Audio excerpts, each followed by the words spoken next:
When was the last time you publicly admitted you were wrong about something important? Not quietly changing your mind, not refining your position. I mean, actually saying, I was wrong. Take a second. If that question made you uncomfortable, congratulations. Your brain is doing exactly what powerful people depend on. Because the most valuable resource in modern politics isn't your vote or your money. It's not even anger. It's your inability to admit error once your identity is attached to a belief.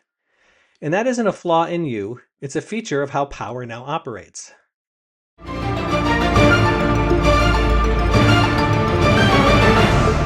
We've talked about this in a past episode, but cognitive dissonance is usually explained like this. People don't like being wrong. That's true, but it's shallow. The real problem isn't being wrong. The real problem is what being wrong implies. Because once a belief becomes public, posted, defended, shared, worn, or argued, admitting error doesn't feel like updating information. It feels like admitting something about you, your intelligence, morality, loyalty, or your place or in a group. Facts don't threaten people. What threatens people is identity collapse. Here's where power gets strategic. Modern politics doesn't focus on persuading you privately. It pushes you to commit publicly. Wear the hat, share the meme, put up the sign, change the profile banner. And why? Because once your belief is visible, it becomes harder to escape. The louder the public comment, the higher the psychological cost of reversing it. If you quietly change your mind, maybe no one notices. But if you reverse yourself publicly, now you're not just wrong, you're weak, you're unreliable, you're one of them. So leaders just don't want agreement, they want lock-in. And here's the next move they do. When evidence contradicts the narrative, leaders just don't adjust. They escalate. Because correcting course would force supporters to confront dissonance. So instead, the contradiction becomes the enemy. In fact, if the facts don't match, the media is lying, and if the policy fails, it was sabotage, and if reality doesn't cooperate, well, then the system is rigged. And at that point, evidence isn't information, it's an attack.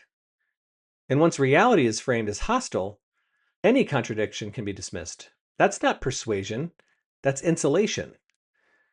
This is where it gets dangerous. Beliefs stop being opinions and start being fused with identity.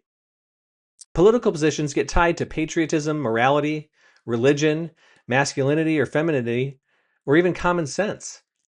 Once that happens, disagreement isn't disagreement. It's flat out betrayal. Changing your mind doesn't feel thoughtful. It feels disloyal. And at that point, you're not defending an idea.